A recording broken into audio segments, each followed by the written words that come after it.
नरेश की माँ अपने बेटे से मिलने दिल्ली आ रही है। इस बात का पता चलते ही नरेश के दिल में हलचल मच जाती है। नरेश अपनी माँ के स्वागत की तैयारी में लग जाता है। साथ ही उसे डर भी सताने लगता है कि उसकी माँ कहीं अपनी पुरानी जिद पर फिर से बैठ ना जाए। हे भगवान, इस बार बचा लो। अगले साल पक्का माँ की जिद पूरी कर दूंगा। तभी दरवाजे की घंटी बजती है। नरेश दरवाजा खोलता है तो सामने अपने मकान मालिक को देखकर हैरान हो जाता है, क्योंकि उनके साथ एक सुंदर सी लड़की भी थी। अब नमस्ते अंकल, कुछ काम था, मुझे बुला लेते। आपने क्यों कष्ट किया? अरे नहीं नहीं, इसमें कष्ट कैसा। मैं तो बस तुम्हें रीना से मिलवाने आया था। आज से रीना तुम्हारे साथ इसी फ्लैट में रहेगी। अंकल, कोई लड़का फ्लैटमेट नहीं है?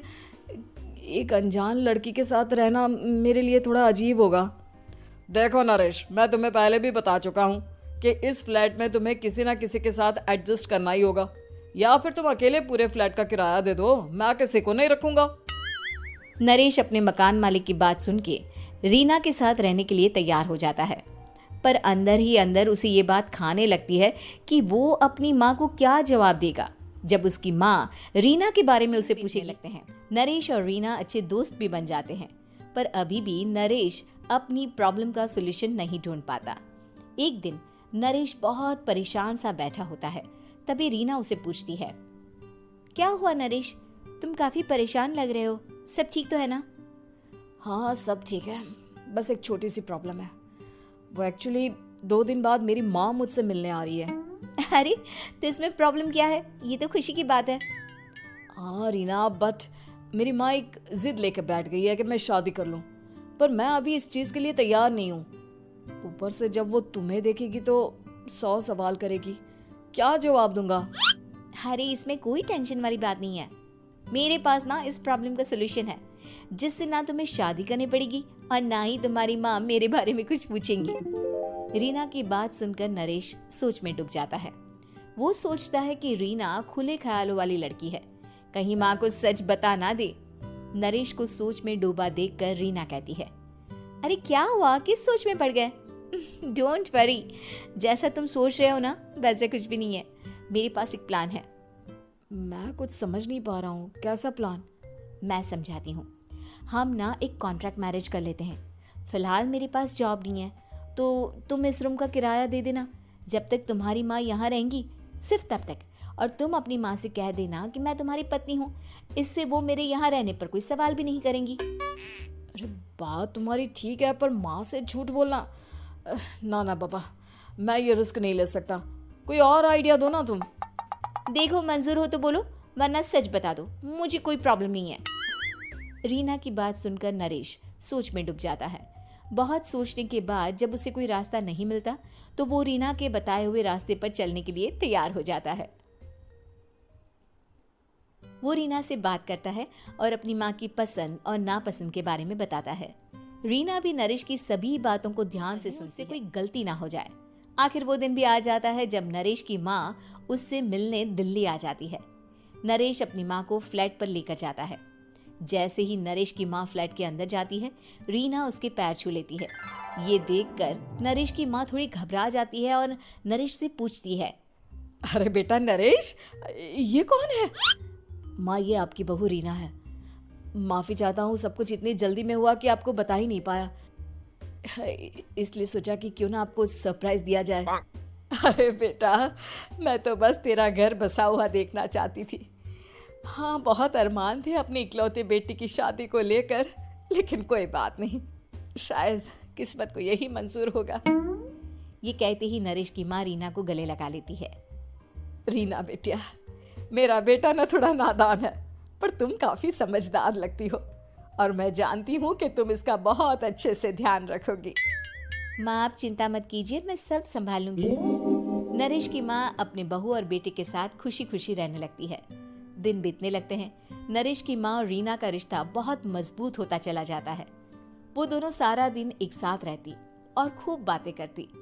इधर साथ रहते रहते नरेश और रीना भी एक दूसरे से प्यार करने लगते हैं।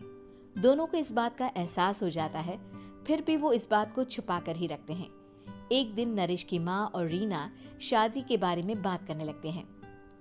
रीना बिटिया, ये तो नरेश ने मुझे बिना बताए शादी कर ली, वरना मैं तो अपनी इकलौती बेटी की शादी इतनी धूमधाम से करती कि सारी दुनिया देखती रह जाती। अच्छा माँ, आप ऐसा भी क्या करती नरेश और मेरी शादी में जो दुनिया देखती रह जाती? अरे बिटिया, एक माँ के अरमान तुम अभी नहीं समझोगी। मैं तो अपनी बहू को एक रानी की तरह लेकर आती और शादी भी बिल्कुल शाही अंदाज में करती, पर मेरे तो सारे अरमान ऐसे ही रह गए। खैर, मुझे तो अपने बेटे और बहू की खुशी चाहिए बस। ये कहते हुए नरेश की माँ की आंखों में आंसू आ जाते हैं। रीना भी ये सुनकर ख्यालों में खो जाती है, क्योंकि वो भी मन ही मन खुद को नरेश की पत्नी और उसकी माँ की बहू मानने लगी थी।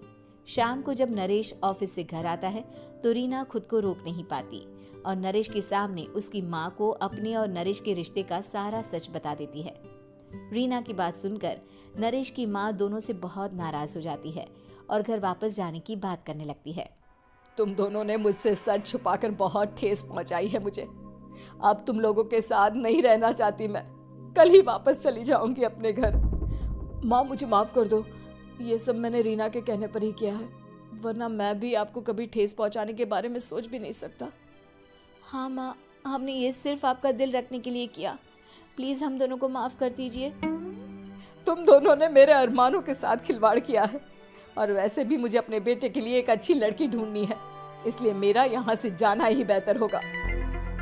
माँ की ये बात सुनकर रीना खुद को रोक नहीं पाती। माँ, क्या मैं आपके घर की बहू बनने लायक नहीं हूँ? रीना की बात सुनकर नरेश हैरान रह जाता है। नरेश की माँ भी कुछ समझ नहीं पाती। मैं कुछ समझी नहीं, आखिर तुम कहना क्या चाहती हो? माँ, मैं वो नरेश से बहुत प्यार करती हूँ और साथ ही साथ मैं आपको भी अपनी माँ मान बैठी हूँ। आज जब आपकी बातें सुनी तो खुद को रोक नहीं पाई, इसलिए सारा सच आपको बता दिया। रीना की बात सुनकर नरेश की माँ की आंखों में आंसू आ जाते हैं और वो अपने बेटे नरेश और रीना को गले लगा लेती है। मेरे घर की बहू तो सिर्फ रीना बिटिया ही बनेगी। मैं आज ही तुम दोनों की शादी की तारीख निकलवा दूंगी, बस एक बार तुम्हारे घर वाले मान जाए। उसी दिन रीना के माता पिता भी उनके फ्लैट पर आ जाते हैं। दोनों परिवार आपस में बैठकर बातें करते हैं और शादी के लिए राजी हो जाते हैं। रीना भी कॉन्ट्रैक्ट फाड़ देती है और कहती है, सही मायने में मैं अब बहू बनूंगी, अब तक तो सिर्फ कॉन्ट्रैक्ट वाली बहू थी। उम्मीद है कि आपको हमारी ये कहानी पसंद आई होगी। कृपया हमारे चैनल को सब्सक्राइब करें और सभी अपडेट्स के लिए बेल आइकन जरूर क्लिक करें। और हाँ, वीडियो लाइक और शेयर करना मत भूलिएगा। Bye bye.